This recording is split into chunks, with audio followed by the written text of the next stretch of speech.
One podcast, mining the Magic the Gathering subreddits for salt. This is the Howling Salt Mine. It's the Howling Salt Mine. The Howling Salt Mine. Welcome back, everybody, to another episode of the Howling Salt Mine podcast, the podcast where we are always... the podcast where we are delving into those salty mines of the Magic Gathering subreddits. Tony, I feel like you're supposed to know. We're on now. episode 25, so probably like 75 times.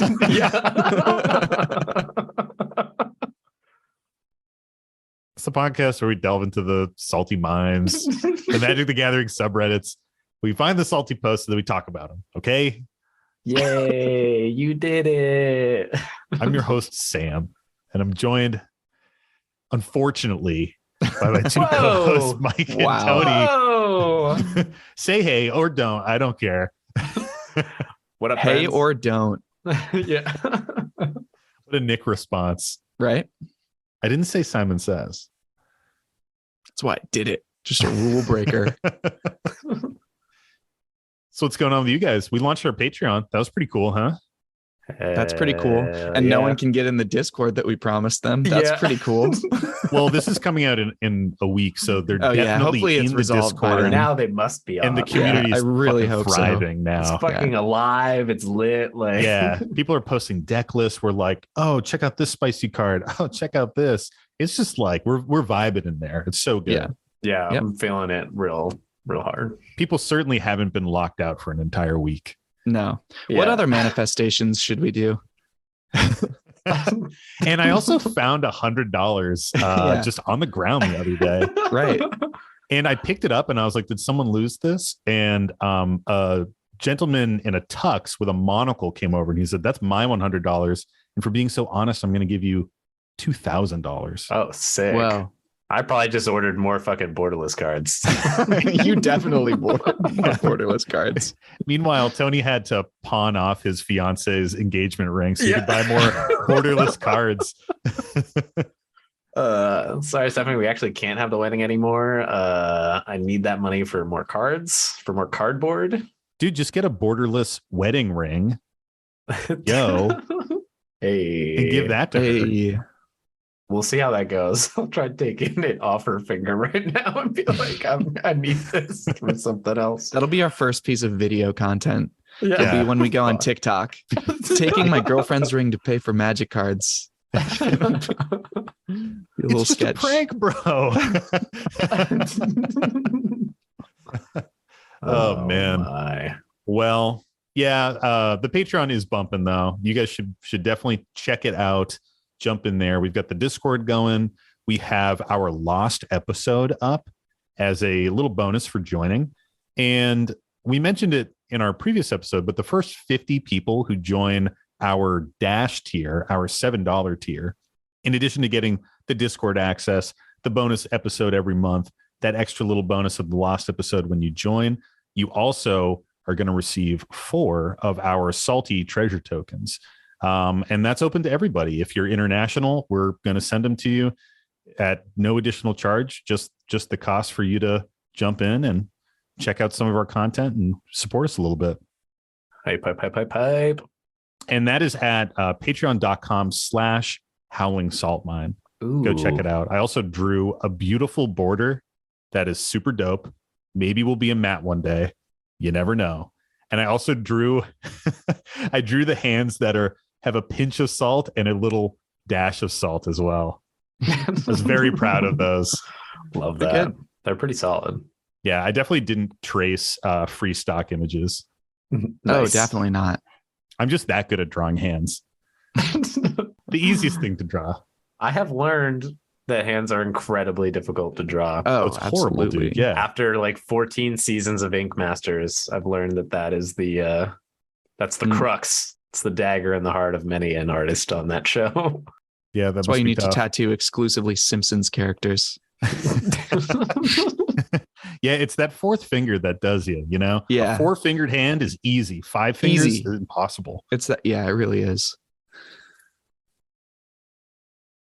Nice. Oh, Let's no. do it. Oh, no.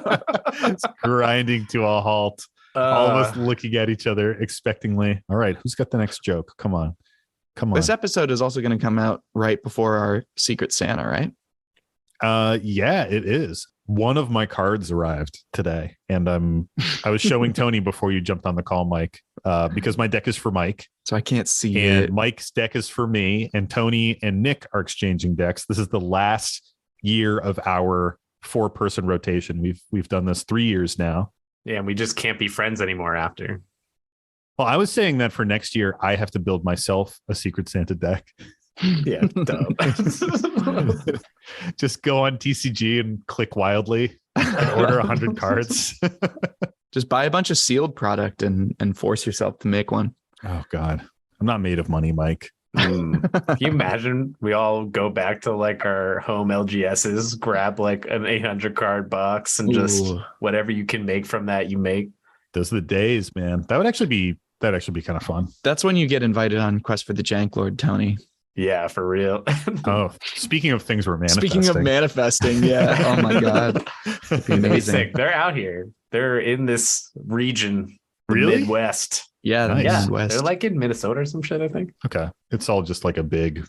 I am not a geography person. Everything in between the East Coast and the West Coast is the Midwest in my book. There's the South in there too. Yeah, I guess the South is in there, but Connecticut is the West for me because I know generally where I speaking, live. like Ohio to like Montana, all Midwest. Yeah, I think we can only talk trash about one state, and I think we don't have any listeners in Vermont and maybe Alaska. Oh, so we cannot talk trash about Vermont. Mika would end me. do we have a listener in Makes listen Vermont? to the episodes. We have a partner in Vermont. A business partner? No, a life partner. Is she listening though? She will if I tell her. If I tell her there's some Some Vermont bashing some in it, she'll spice. show up immediately. It's Vermont bash. beef. Our new segment, Vermont Our Discord bashing. will get spammed with like maple syrup support. Yeah. Hey, I didn't say anything bad about maple syrup. Yeah, And their Vermont maple has a syrup is fucking great fire. sharp cheese. True. Oh, and they have this. Oh my God, there's this fucking in Burlington, Vermont.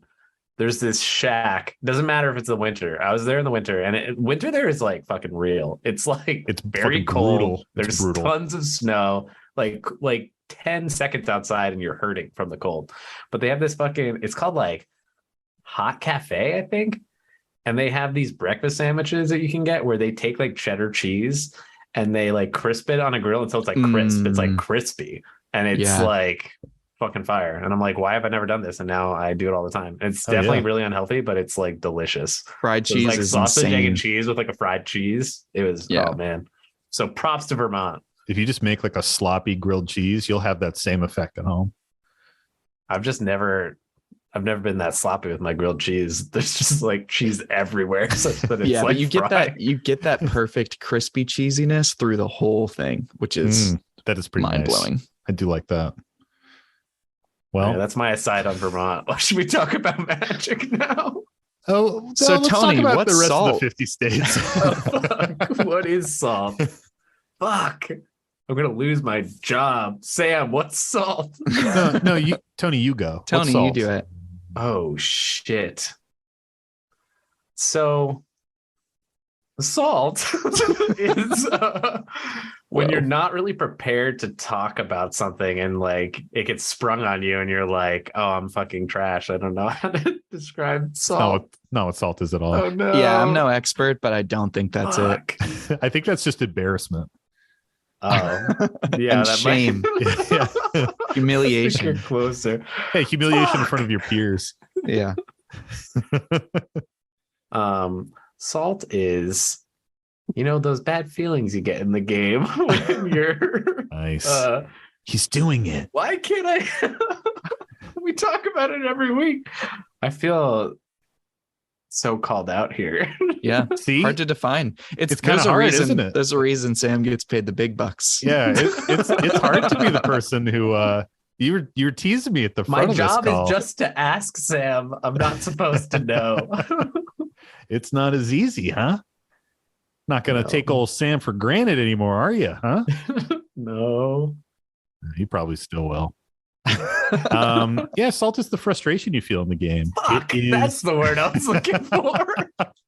It's I was like, when there's one word I need and I'll get it. I when didn't someone get plays there, a though. stacks piece that really disrupts your deck. Maybe it's some removal that hits you at a very pivotal moment, or maybe your win gets stolen, or you just get steamrolled. Salt can also happen from other players being like a kind of a jerk at the table or mean, pub stomping you.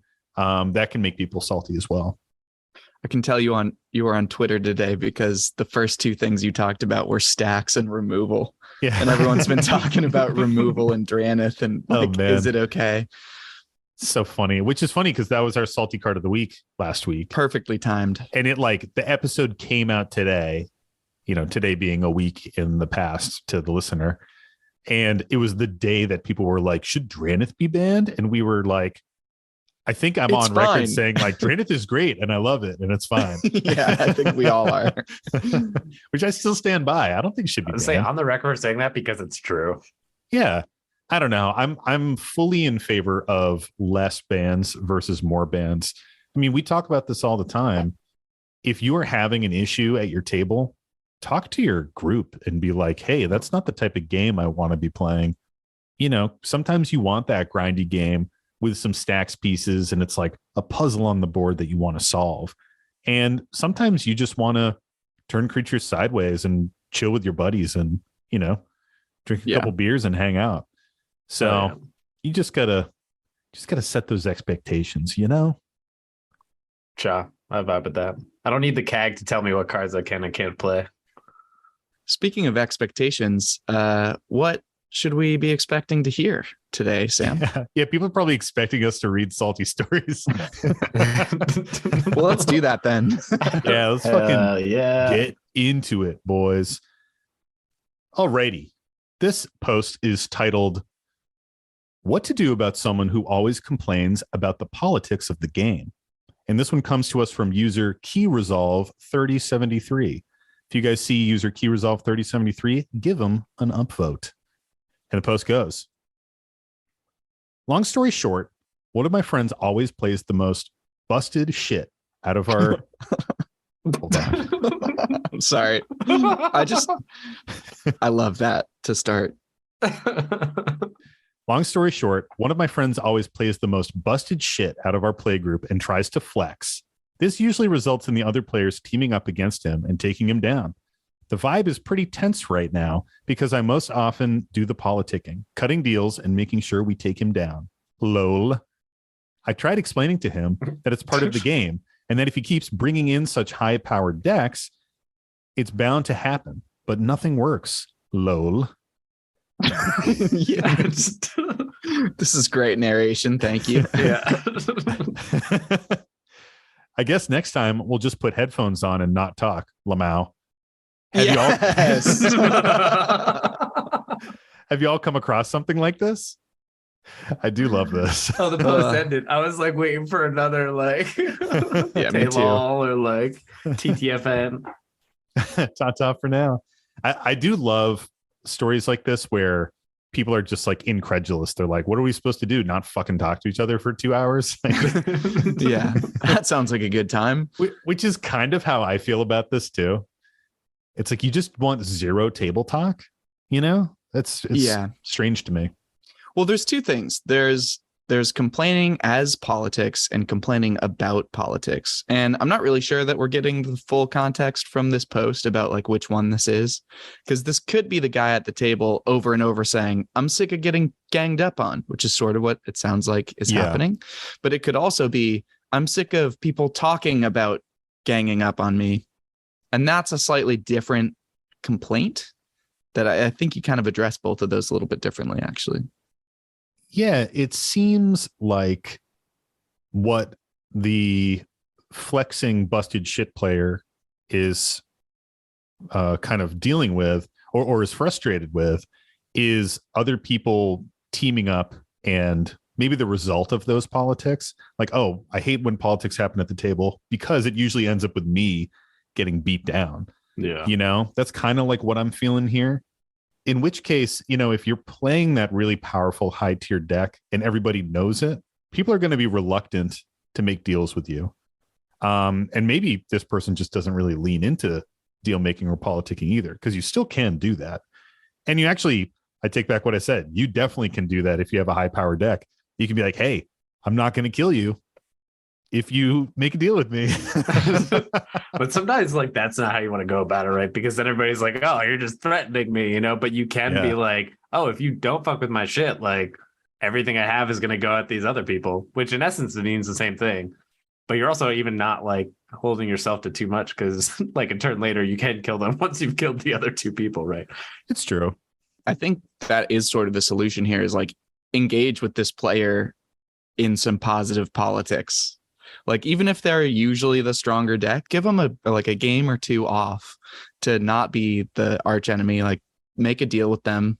And I think that it might just be this case where it feels like nonstop, and you would just kind of release the pressure valve on it a little bit by having that extra bit of interaction with them. Yeah, and people will turn pretty quickly from like, I need to use my resources to like get rid of something on this person's like powerful board, to, oh, I don't need to do something. And you just like won't really direct any of that ire or hate at me. Like, okay, that's fine. This happens all the time in our play group. Mm-hmm. Definitely. And it makes me sad because usually I feel like I'm on the end where I'm losing because I guess I'm bad at politicking. But you also have the highest win rate, so you can shut up about that. Maybe that's because I'm the best at politicking secretly. Well, I do think that there's something about using that position of power, like you guys are saying, to influence the politics on the table. You know, whether it's saying like, hey, I'll go at someone else with my board if you don't remove my piece. But I think there's more subtle ways you can engage in it too. Like, this person isn't coming down just immediately blowing out with the most powerful deck. You can use your removal and your interaction packages to earn some favor with other players around the table while things are still getting set up. You know, if you see a powerful piece and maybe it's stopping Tony's deck more than it's stopping my deck, I could be like, hey, dude, I'm going to remove that because I think it's an issue, but I know it's a bigger issue for your deck. And kind of like the table talk gives you an opportunity to say that stuff and to point out those situations where you're earning yourself a little bit of favor around the table. Yeah, like don't miss an opportunity to, like, if you're going to remove something anyway, why not also get something out of it? And it doesn't have to be like egregious, but try to squeeze every little bit of political power that you can get from every game action you take. You know, you don't want to be too heavy handed. Then people are just like, dude, shut up. You're trying to make deals all the time. but there is something to be said for just the awareness of that. Well, it sounds like these players are pretty comfortable being very political. Like, I almost think that is one of the things that they're doing a lot of, and that's why this other player is getting so frustrated with them all the time. So you can play a very enjoyable game of Magic where you're just kind of like shooting the shit while you play, you know, and like you play your stuff, but you can engage in a game of Magic without doing like actual table talk about the gameplay itself and just be talking about whatever else you're talking about. But it's just a very different experience. So hopefully that's not what this other player wants, but there are some people out there that's how they want to play, like just hanging out and chatting while they're putting cards down. And that's something else that you have to figure out. Well, there we have it. What do we think the salt rating is here? Well, I kind of want to answer this final question, and I'll do that in the form of a salt rating. Have I come across something like this before? I think the only time I have ever come across somebody who's really adverse to politics is when they're in a situation that they are the known most powerful player and they become the arch enemy like turn 1 or 2 before board states are even really built.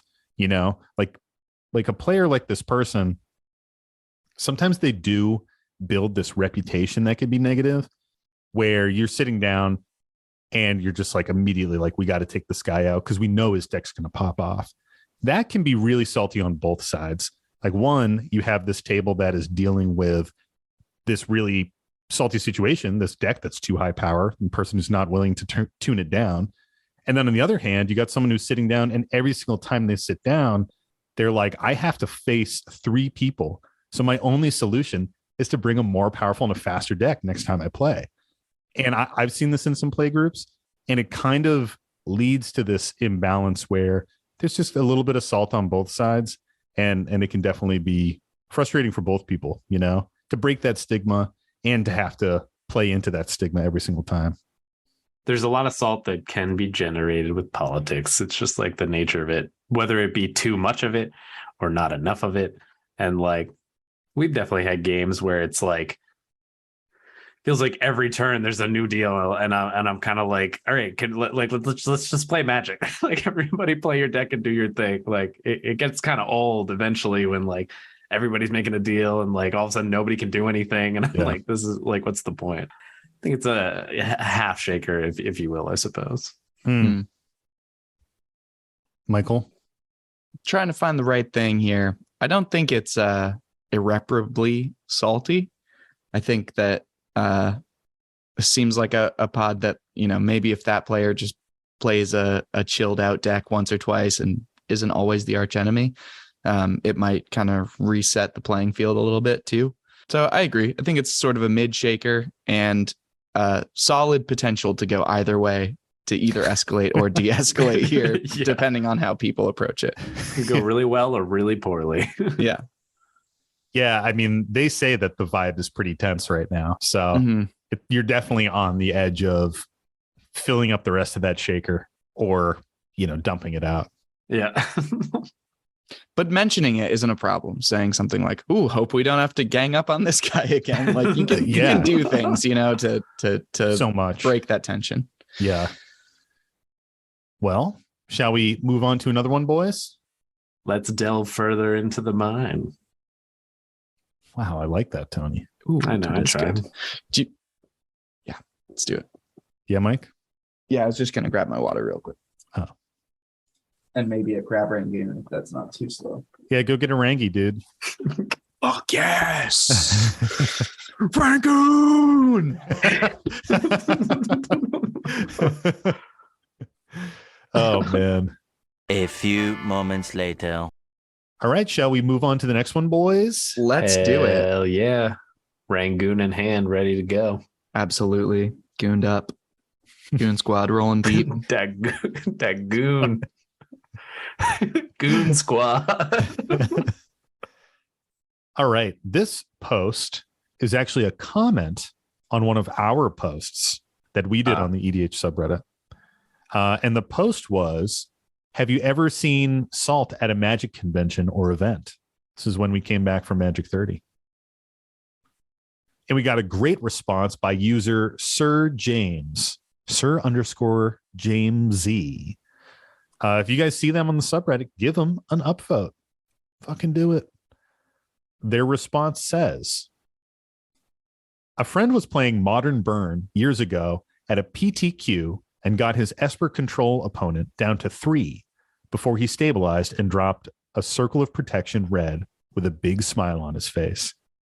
My friend, who had built his deck with a hidden black splash for just such sideboarding, proceeds to kill his opponent with a bump in the night and take the match.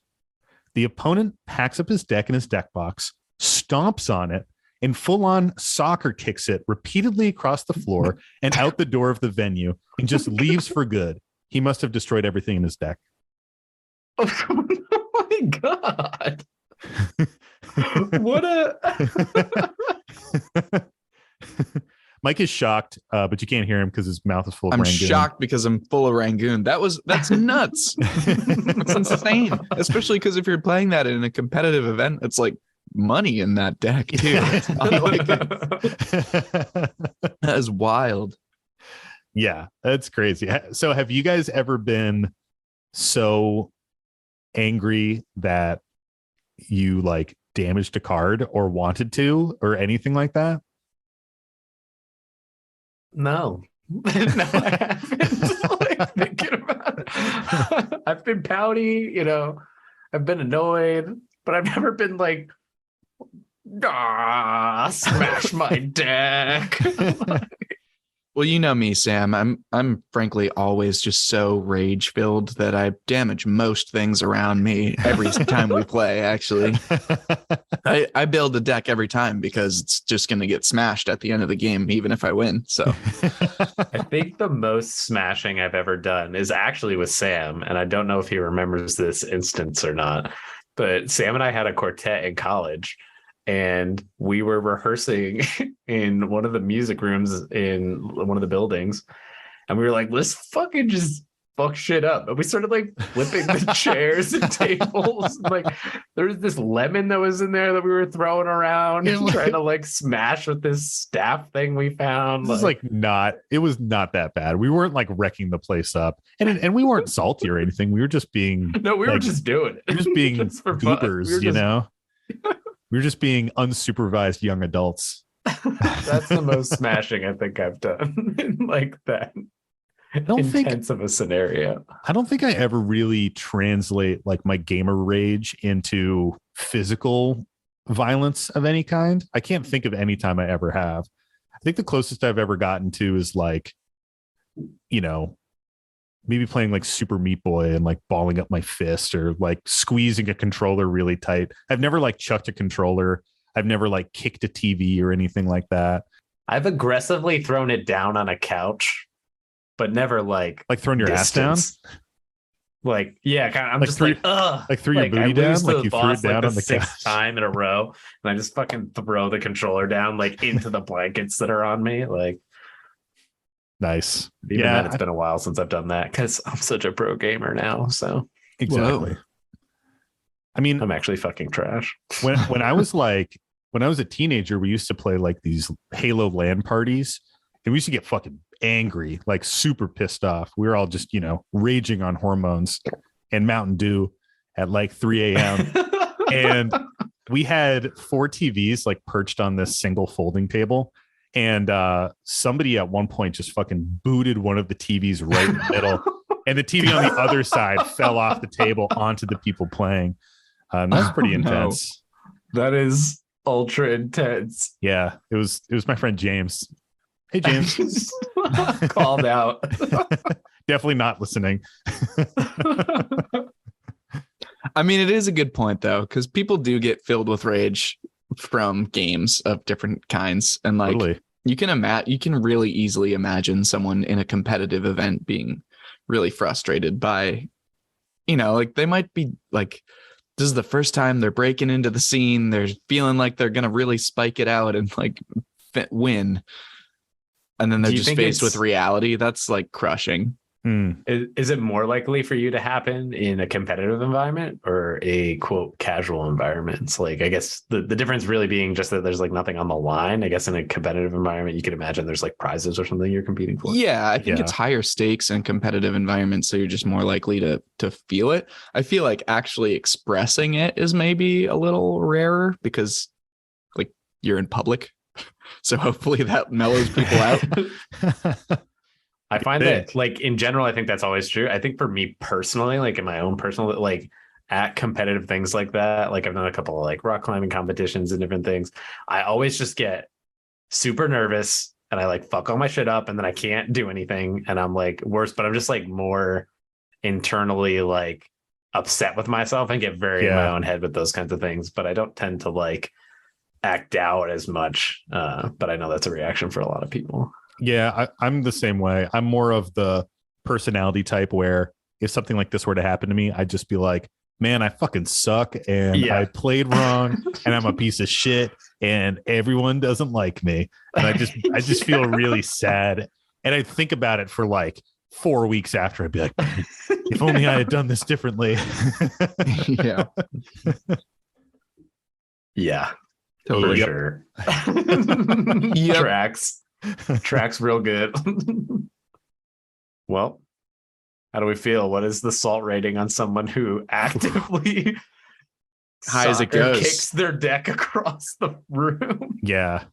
He was so lacking in salt that he went to like a salt mine and slammed open the walls of it to gather more salt. He went to the mine, and instead of going through the open like cavern door, he just like smashed through the side of the mountain until he reached the salt. That's what you're saying? Yeah, that's exactly what I'm saying. Yeah, he's not mining salt with a pickaxe. He's going in with fucking dynamite and and standing next to it when it goes off. Yeah. And just letting himself get buried in the salt. I mean, that's crazy, man. I know. Sometimes it's easy to lose yourself in those moments. You shouldn't let yourself, but it's so much salt. It's a high amount of salt. Yeah, I mean that's a lot.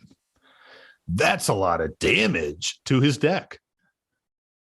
What's that from? I don't know. It's like I think it's like a meme, like Flex Seal or something. Yeah, I think it's Flex Seal. Sounded oddly familiar. Anyway, carry on, good sir. Shall we do another? Let's do another one, guys. This one is on a similar theme. This one is a response to another one of our weekly posts on Reddit. And our post was entitled, "Do you see a lot of salt at your LGS?" And one of our friends on Reddit replied and had a great little reply. And it goes, "Only salt I've ever seen at my LGS was probably me, LOL. Last time I was there, I played a 3-person game with my buddy I always come with, and a rando who I've seen around the store and have dreaded having to interact with. Super loud, obnoxious, clearly dumps a lot of money into his decks, but for some reason is liked by the regulars. My friend and I have been playing very regularly for a couple months now, and we try to do our best to be knowledgeable about rules and notable cards. But the guy we were playing with never announced his permanence and spent most of the game on his phone. By the end of the game, he had Omnath, Locus of Rage, and about 30 elementals on board, but my friend fogged him as he tried to swing for lethal. I top-decked a Decree of Pain, hard cast it, and he immediately shook my hand. I thought that was him admitting defeat. I didn't know what his commander did because he had never bothered to explain it. Unfortunately, killing his elementals with Omnath on board was the worst possible play, but this guy latched onto my misplay and scooped to move to game 2. I got pretty frustrated, not like loud or physically angry, more just like dejected and muttering to myself while I grabbed a different deck. Ended up stomping him hard in the second game, which made me feel a little better. And then I packed up and left early because I didn't want to embarrass myself by getting heated again. I felt bad to be the saltiest person in the store, and I did some reflecting after, but at least I know to avoid that guy at all costs." Well, totally. I think this is partially what makes me really salty too. I've got to say, I do think it's everyone's responsibility to announce what they're playing, to announce like what they're introducing to the game. But it's also each player's responsibility to know what all of the game pieces are doing. And if someone's, being obnoxious about it, it's great to call them out earlier and just say like, hey, can you just say what cards you're playing? Yeah. Or every time they put something down, you have to be kind of vigilant and like reach over and look at it. But with that mentality, when you're thinking it's your responsibility to track permanence on the board and stuff, then this post reads a little bit as like, a shame post of like, this is the version of salt that I get all the time, where it's like, oops, I messed up by not paying attention to this. I misplayed really bad. And that I totally sympathize with. That gets me the worst. I mean, I've been here in this situation when people have announced the card and I just like forget about it, or I forget about a specific trigger and or I'm focused on something else.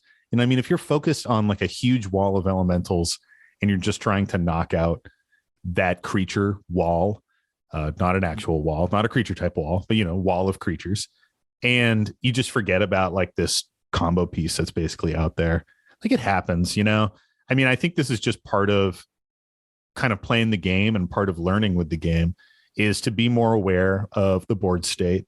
And I like to be proactive when my opponents play something that I don't recognize. I like to reach out to them and ask and say like, what does that do? Like, give me some information on that, something like that. And if your opponent isn't offering that information, it is a little bit more on you to be asking about it. But again, I mean, that can be hard too, especially with a complex board state. You may just overlook something or even forget to ask about a card before you cast a big spell like that.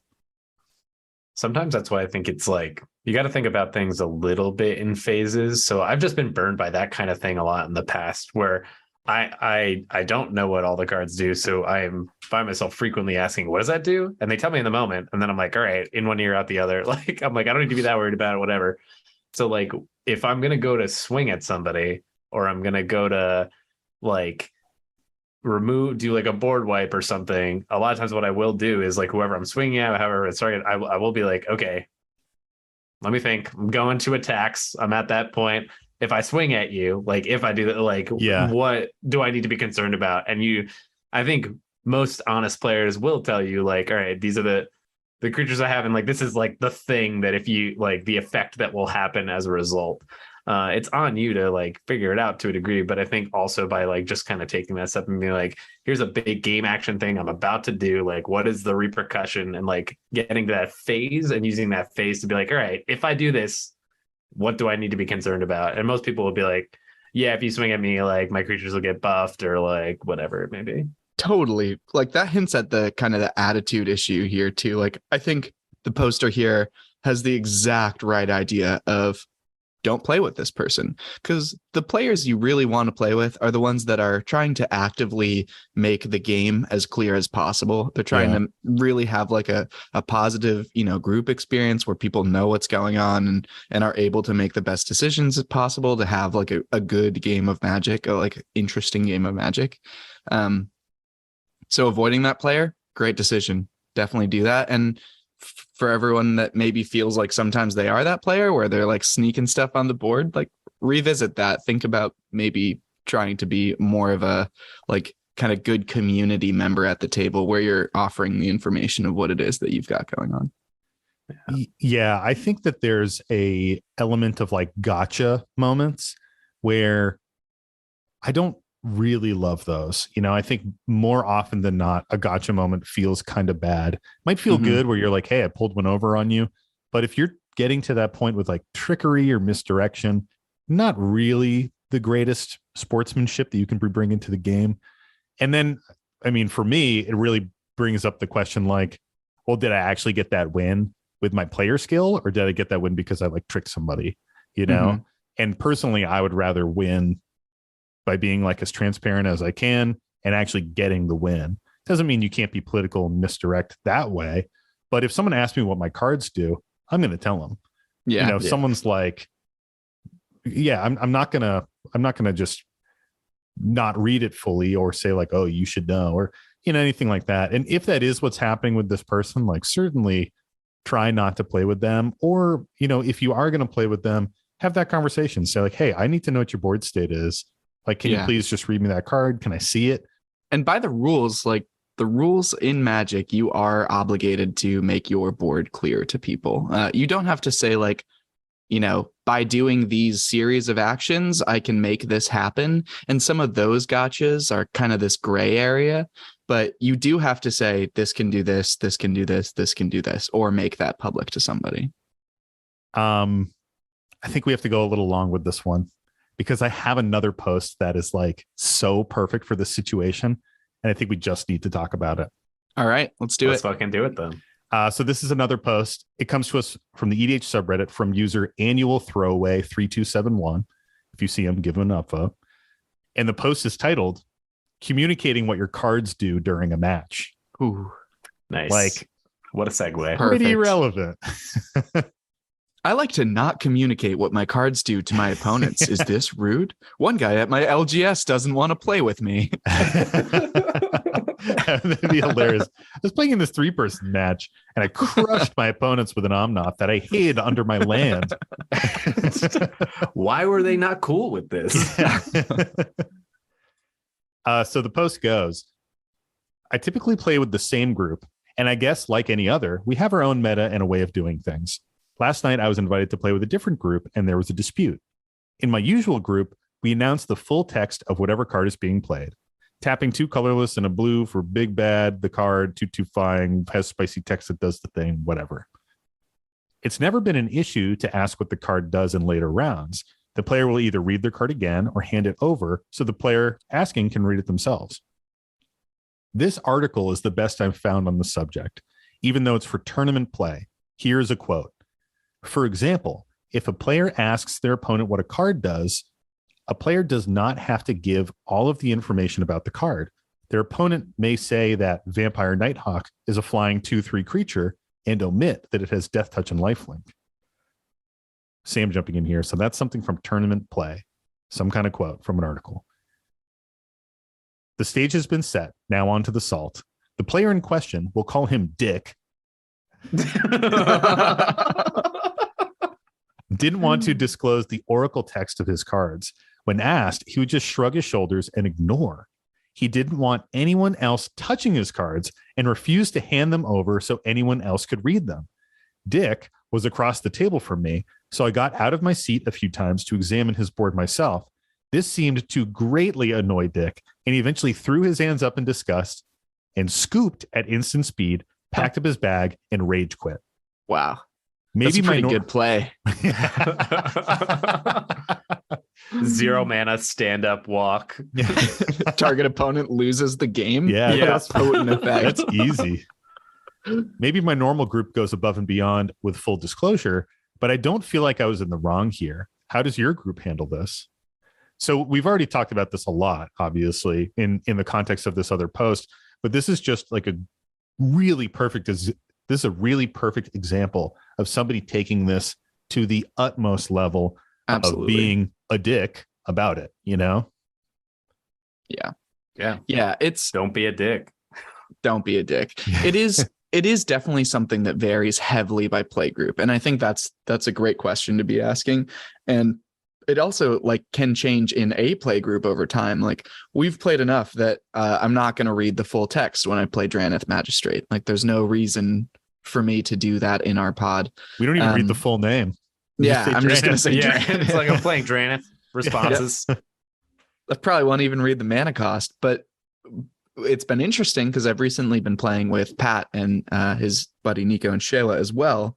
And Shayla's a new player and Nico is a returning player who's been away for a while. Mm-hmm. So Pat, I can tell, is in the habit of reading every single card he plays, the full card. And so it's been a big adjustment for me when I have switched between these groups a couple times recently because I can't use those shortcuts. It's, more courteous for these newer players or returning player to get the full text so that they know what's going on. Yeah.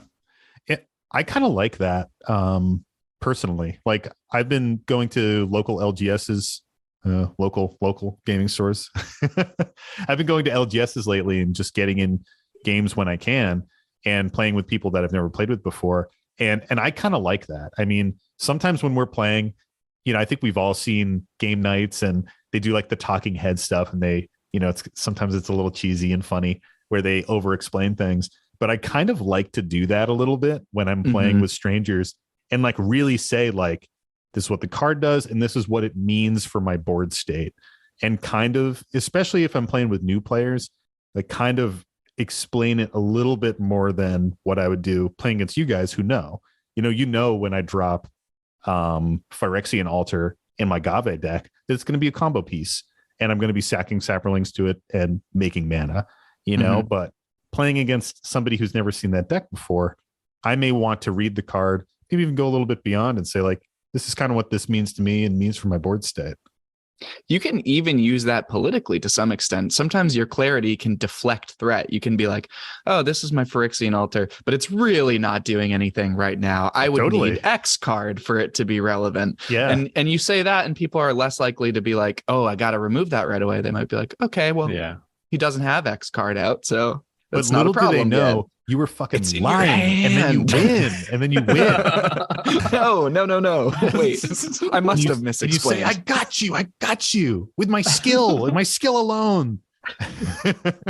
Wait, Sam, wait. I must have said something wrong. No, I agree, Mike. This is a great way of doing it. Lie to your opponents. It's a simple fix. Your win rate goes up. Yeah. And if that fails, just knock their deck on the ground.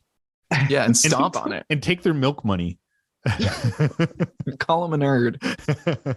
I feel like I tend to do a very similar thing, although like depending upon like when I play with new people, as I start to fill out the table, if I realize that everybody is experienced, I definitely stop explaining as much and I'll tend to like say less actually. But then if I know there's like even just if there's one person at the table who is like very inexperienced, very new, whatever it is, I'm practically telling them I like, look, I'm gonna fucking win if I do this. Like you gotta do something. Like this is like how you have to stop it. And then my detail gets pretty lax once I realize if everyone is like experienced. I do tend to fall back into the like I'm playing Phyrexian Altar. This is also like wanting to be clear on this kind of thing is one of the things that fuels my spicy card obsession. The parry, the pulverizer deck that I have is like 90% cards with a weird counter type on them that I get to be like, and this card has a wish counter on it, and this card has a page counter.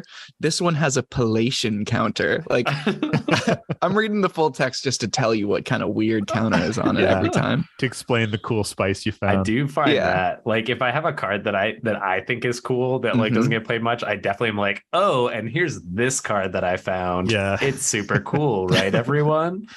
And then when no one says anything, I'm like, don't you want to? Sometimes, actually, no, for real. I'll be like, I played this card, and it's like nobody knows what the fuck it is, and I'm just like eagerly waiting for someone to be like, "What does that do?" That? And I'm like, "Ah." And they're just clicking on it on spell table. Like, I'm not gonna ask Tony. Fucking clicking never works. Hashtag Tony hates spell table still. Jumping back to this question, or jumping back to this post with Dick. You know, I do think that this touches on a couple other things we've talked about before. They mentioned that this player did not want other people touching their cards. And, you know, I do think something that we've talked about on the podcast before is if that is okay to some extent, if you do have a reason where you don't want people to touch your cards, like that's fine. Communicate it early on. But be prepared to have some kind of solution so that you can still play the game effectively. If you're saying you can't touch my cards and you can't read them and I'm not going to tell you what they do, like that's insane. That's like playing checkers and being like, I'm going to have my checker pieces on another board under the table and you can't look at them. Like, how is someone supposed to play the fucking game that way? Yeah, for real. Yeah. And if you can only win the game by obscuring what your board state is, you're a scrub. Yeah, you're and trash. You should get better. You fucking scrub. Yeah. Yeah. In particular with like the fucking Oracle text, like if you have cards that like require Oracle text to be read and to understand them, it means they're already fucking confusing.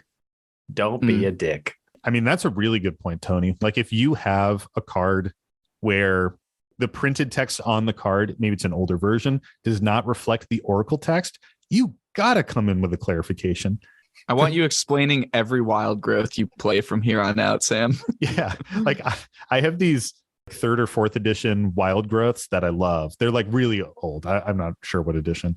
And I fucking love them. And it says, whenever the usual mana is drawn from target land, wild growth provides an extra green. I love that. I love that wild growth is going out of its way to provide me an extra green when I'm drawing mana from target land. I just love, I love that old shit. But if I play that against someone new, they're going to be like, what is that? It's targeting. I'm going to deflecting swat it to one of my lands. You know, it's like very confusing. And then you have cards like Kismet, where it says older versions of Kismet, an amazing enchantment for 3 colorless and a white. It says target opponent's lands, artifacts, and creatures enter the battlefield tapped. And it has been errated with new Oracle text where it affects all opponents. So if you have more than one opponent, everybody's shit enters the battlefield tapped, which is very important because you want everyone to know how screwed they are when you play that card. I think I really just love the concept of someone trying to deflecting swat your wild growth mana production onto their own land. Yeah. As a concept, I love that. And then using it to crop rotate into fucking emergence zone and comboing off at instant speed. Oh my God. The next tech, dude. Obviously. Well, how do we feel about the salt rating here? You fucking bitch. Try it at me right now. I mean, we had two here. We had two posts here about communicating cards. I mean, for me, this is bordering full shaker. That first one, I'd say is, for me, that's like a half shaker or maybe just a wet packet of salt. When I'm in a situation like that, generally I look in the mirror and blame myself. Like, I fucking forgot about the Omnath Locus of Rage. Even when it's not your fault. Even when it's not my fault, I will say, like, I should have asked more. I should have done this. I should have done that. So for me, that's definitely like this sulky kind of wet saltiness where I'm just bummed out and sad. For this situation with Dick, that's a full shaker that I'm whipping across the room. That's a full shaker that I've strapped to my foot and I'm kicking a folding table with 4 TVs on it. And the TV on the other side is falling over on my friend Mark. Yeah, like that shit's bullshit, man. How do you expect me to play a game with you when you're not telling me what your cards do or anything? Like, we might as well not be playing, right? Like, yeah. I could have more fun just goldfishing my deck alone. For me, I think I can just leave it at let's just call him Dick. Yeah, my salt rating for this is 1 Dryad Arbor. It's rude to be unclear with your board state, and that's been eternalized in competitive play. You got to make your board clear to people. Yeah. Well, I guess it's that time. I think it's that time of the week. What time is it though? Like, I don't even know. It's the time of the week we look forward to every week. Every fucking week. It's the time of the week where we say, Mike, what's the saltiest card of the week?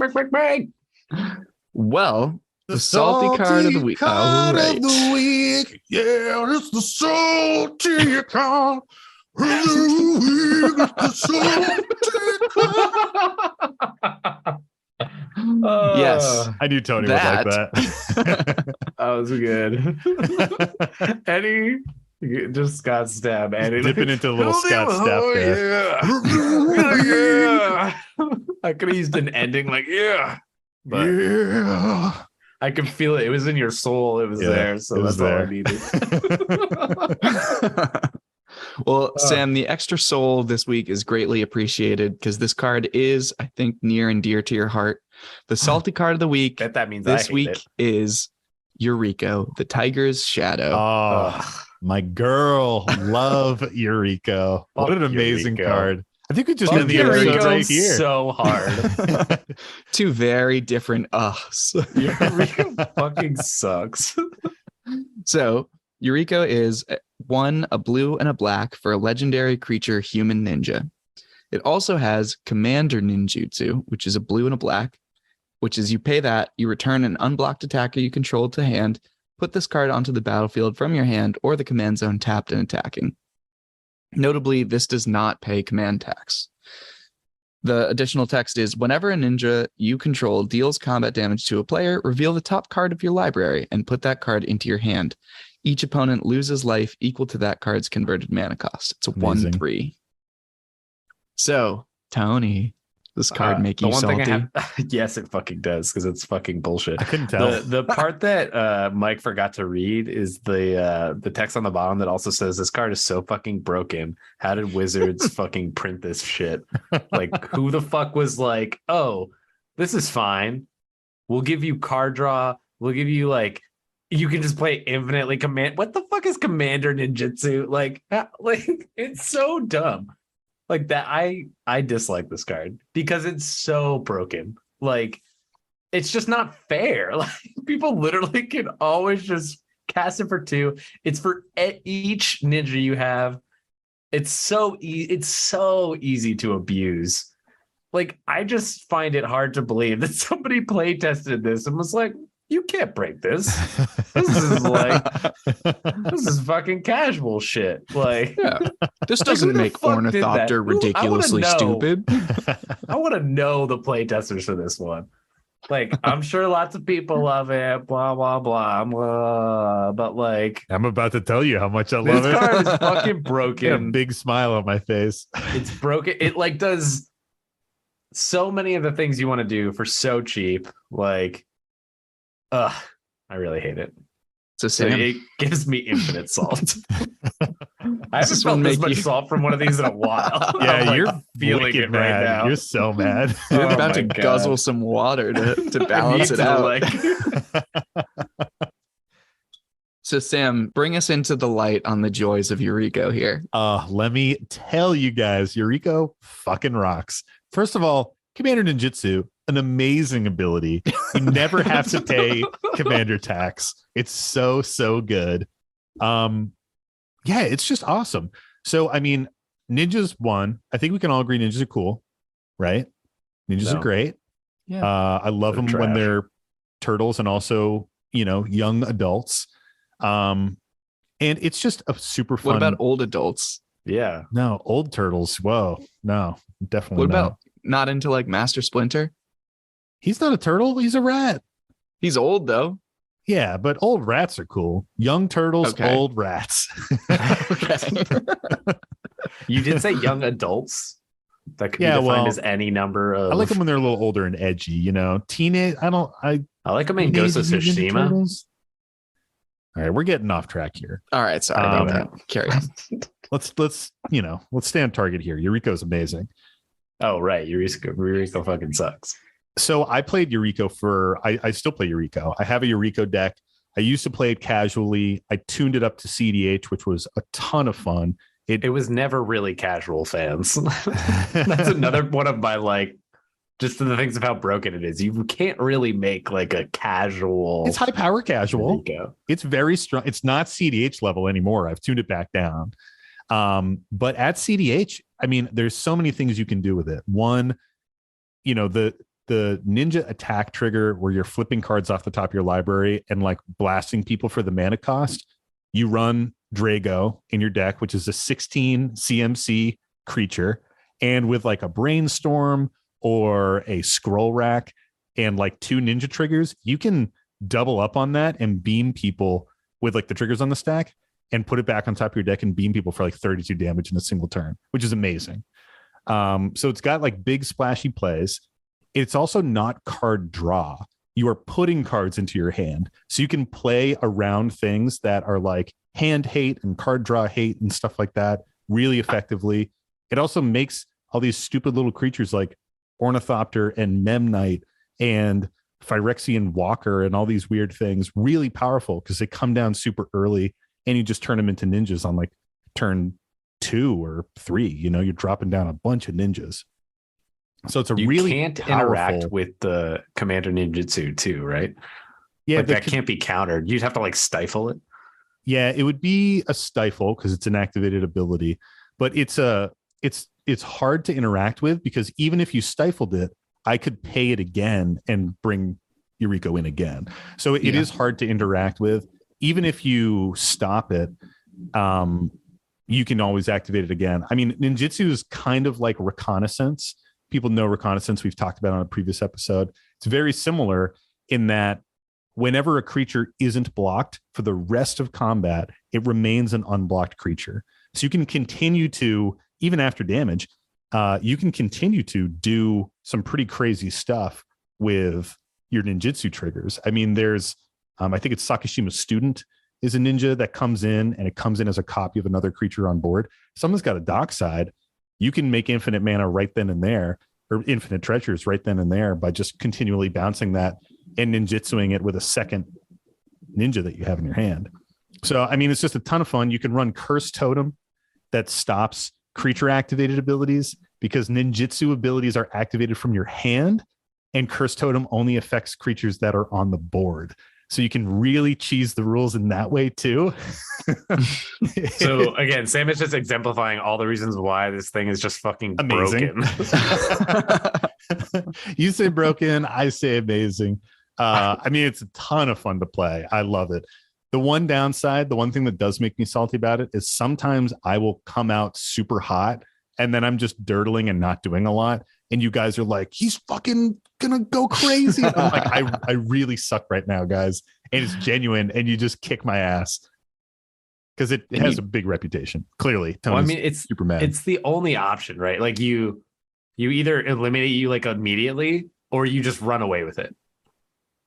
Yeah, one of the scariest and toughest parts about Yuriko is that if she's getting in for damage, you might just get hit by 16 damage out of nowhere. Yeah. You know, and so you have to treat her as having this insanely weirdly high power, even though she doesn't, because you might just get whacked by it. It puts a huge clock on the game. If you aren't giving us a ton of damage for it, you're getting like 3 cards. Yeah. Like, right? Like you're gaining so much incremental value. It's like insane. Yeah, it's a lot of card advantage. And like Mike said, I mean, it's this incidental drain where just by virtue of running high cards in your deck, like Treasure Cruise, you don't even have to go full into the Drago line. You can just have like expensive value cards in your deck. And that is gonna slowly drain your opponents down and really put a clock on the game. Like you can end games really fast with Yuriko. And it's hard to interact with. I see why it's so salty. I just love it. Yeah. Yeah, how do you feel all about those this things fight? you described. So I was going to say, everything you described is what makes Yuriko players love Yuriko. And it's all the things that makes everybody else hate Yuriko and makes it so salt-inducing. Because it really is that difficulty of interaction. You have to look for those windows where they ninjutsu Yuriko out, and it's no longer like you have to wait for it to be on the board after combat and then hit it with like some interaction right then and hope the blue player Yuriko doesn't have a counter in their hand or something. And you have to make sure it can attack. You need to like Darksteel mutate it or you know, one of those really odd forms of removal. Because if you just put it back in the command zone, it's not gonna do it for you. And I think that gets a lot of people. I think that's part of why like Eminence is such a frustrating mechanic for a lot of people too. Things in the command zone that aren't impacted by command tax is just like a generally a frustrating thing for players in Commander. I think that's super fair. It frustrates and bothers me, but Eureka is definitely one of those cards where I'm like, I have accepted that it's in the game. I don't think I'm super salty now every time that I'm playing against it, but I know that a lot of what I hate about it means I'm going to try and deal with it really quickly when I see it. So I think the thing for me is like hot take, like Eureka wouldn't be salty if Commander Ninjutsu didn't exist on it. Like if it feels like that is what takes it and makes it unfair in my mind because you always pay for 2. Yeah. Like if there was commander tax added to that each time, I wouldn't care because if I remove it, now it's 4. If I remove it again, now it's 6. And it's like it remains true into that like kind of style and the spirit of the format, what was intended, you know? And so like simply that, and I think that card is no longer such a fucking problem. I mean, Derevi is very strong for the same reason. It's got that activated ability where you just put it in from the command zone. Mm-hmm. I will say, just jumping off of what you were saying, Mike, as a Yuriko player, I will tell you all how to deal with Yuriko. So if you have a Yuriko that's an issue in your pod, this is how you deal with it. You don't remove Yuriko. What you want to be removing, it's going to feel bad and it's going to feel stupid. But what you want to be removing are the weird little 1/1s for 1 that are evasive, because those are the enablers that make a ninja deck go off. You want to have a pretty good set of blockers on your own side, because you could get overpowered by like a wave of ninjas. And you want to remove the evasive creatures. If you can get something like Kenrith's Transformation or Imprisoned in the Moon or Darksteel Mutation onto Yuriko, that's also good. But most Yuriko decks run some kind of run a fair amount of bounce effects so you can put Yuriko back in your hand, because sometimes that's the only way to get through on the combat damage with a ninja is to return something to your hand. So while that is probably the second best removal, it's not always like a sure thing, but removing those little evasive creatures, it's going to feel stupid to use a Swords to Plowshares on a Mem Knight or like a 1/1 flyer, but it is going to be really effective. That is how you stop that deck from popping off. And I do think, frankly, that that's part of what makes Yuriko have a really shit play pattern, because either people do that as kind of the correct way of dealing with the deck, and the Yuriko player just has a shit time because people are actively dealing with them in the only effective way, or you don't do that and you get rolled by Yuriko. So it's sort of lining up this imbalance that's so serious that either the Yuriko player is going to have a seriously bad time, or everyone else is going to have a seriously bad time, which I think is not a super great thing. And it's also so instantaneous, right? Like turn 2, turn 3, it's happening, right? Like Yuriko is dropping out. It's not like they're expensive. It's like 1 drops and 2 drops. Yeah, it's coming up fast. You're immediately swinging with, immediately like gaining the value, immediately getting more cards in your hand, and immediately able to even play out more of them. So it's just like such a fucking snowball. Fucking Yuriko. I don't disagree, but it is, a couple other things. It is a glass cannon. Like to your point, Mike, it's a glass cannon deck. It is gonna either pop off and just blast everybody really early, or you're gonna hit it and it's gonna crumble. And people who are playing it and not expecting that maybe will have a bad time. And I've had a bad time playing it where it doesn't go well, but that's kind of the risk of playing it. It's big risks, big rewards. Mm-hmm. And the other thing, to your point, Tony, is it does come down really fast, but at the same time, it is a super mana hungry deck. With Yuriko, you are using every single colored pip of mana you have, because every ninjutsu ability is like maximum colored pips, and you are bouncing creatures back into your hand and having to replay them. So usually there's not a lot of room for like a chip at the tempo of a Yuriko deck, which goes back to my point about removing some of those evasive creatures. If you do that stuff and just disrupt its tempo a little bit in the early game, you can really crumble a Yuriko deck pretty easily. Yeah, the key there is definitely the colored mana. Like that deck wants a lot of colored mana things, I've noticed. Yeah, I mean, in CDH, I didn't run a Soul Ring. Yeah. Because I couldn't use it, Or sometimes if I got my Mana Crypt, I'd play it on turn 4. Yeah, because it wasn't even doing anything for you. Yeah, and it just makes me look stronger to have a Mana Crypt out, I'd rather hang on to it. Get it wheeled away. Yeah, for real. That's happened to me too many times. So many times. I'm gonna hold it back and then I get wheeled and I'm like, fuck me. Where does it sit on the list, Mike? Yeah, so give me a moment. Wait, over or under? I want to guess. Where is it for you, Tony? Where is it for you on the Number 100? 1. This is where we should do this now. Our personal salt list? Yeah, where's it for you on your personal salt list, Tony? Top 100. If you had to place it in your top 100, where'd you put it? I guess I don't know all the other cards that would be before it, but what I was going to say is like a 23. I'm feeling like 65. I thought you were going to say 99. No, I recognize it's strong. No, so this is actually pretty far down. It's 89. It's part of why I was interested in doing this one. I think we as a play group have a much saltier experience with this card. I'll say anybody who's played with it, I'll say 23. Everybody else is like 89. Yeah. But last year it wasn't even on the salty score. So it has been cranking up. And I do think that there's been mechanics that have changed over time that have made it even stronger. Like they removed tucking at one point from Commander, and that I think was a buff to Yuriko. Oh, definitely. Yeah, it's climbing up the ranks. And there's a ton of new ninjas.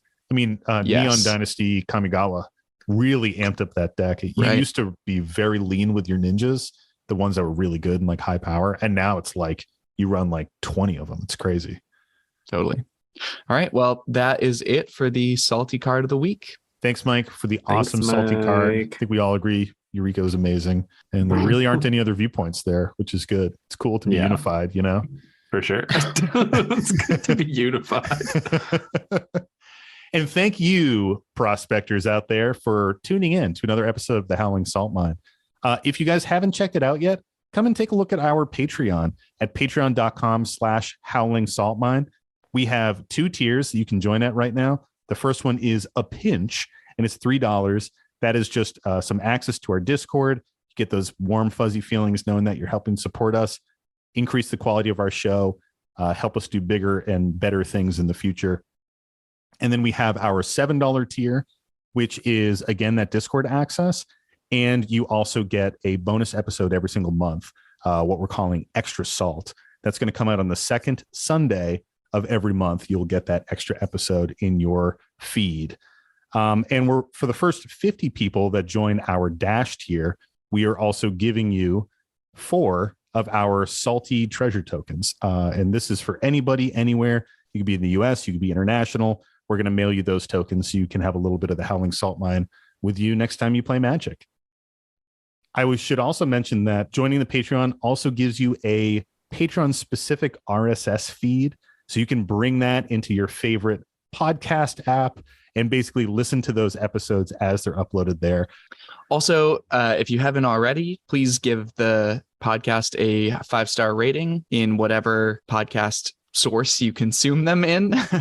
And it really does help out and help get it in front of other people as well, and just makes us feel good. Hit that notification bell, smash that subscribe button, all the things. I mean, it really is true. Like, we just got our annual Spotify Wrapped done, and I didn't know this. I should have known. But apparently, when you have a podcast on Spotify, you get like a creator annual Wrapped thing. We were only around for a few months, but we were like in like the top 10% of podcasts that had been shared with other people, just period, in like all of the podcasts on Spotify, which is fucking crazy. And we were in the vast majority of our listeners. We were in your top 10 podcasts, many of you top 5 as well. And for 69 amazing people, we were your number 1 podcast. Nice.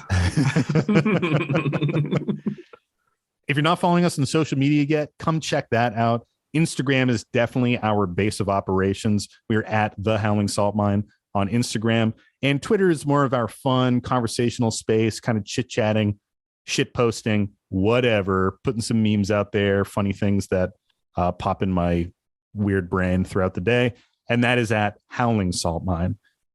And as always, we want to shout out our amazing podcast artist on this show, JD Burnett. If you guys are in Asheville, North Carolina, get a sweet tattoo from JD. We are all hoping to do that one day, for sure. 10,000 or bust. I'll bust. A nut. Nice. Oh, no.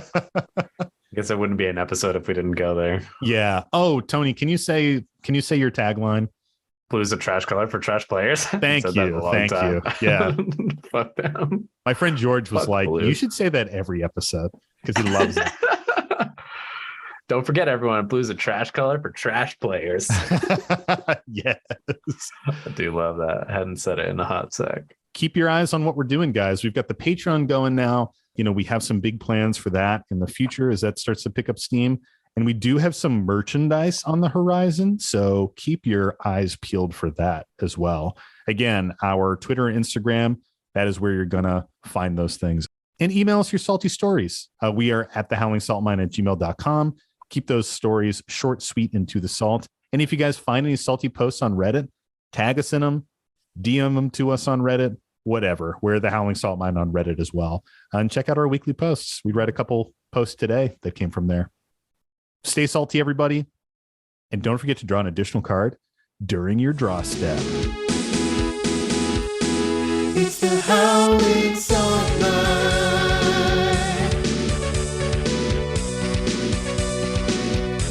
The Howling Salt Mine.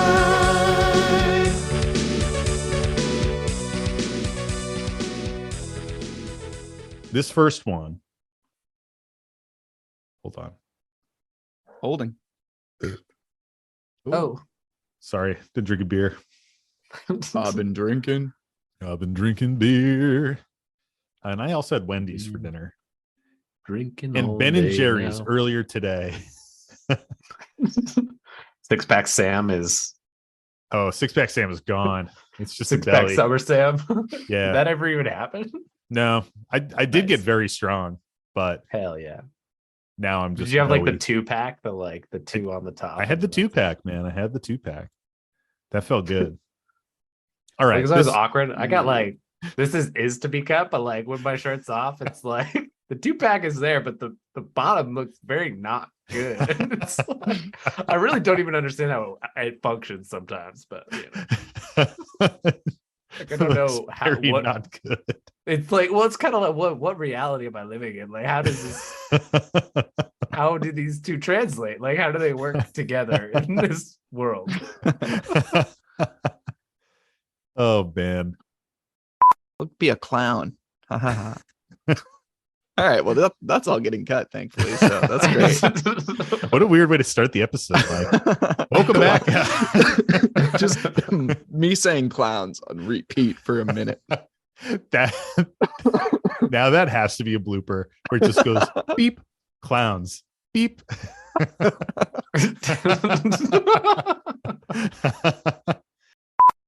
That's like actively trying to lose. See, look at this guy.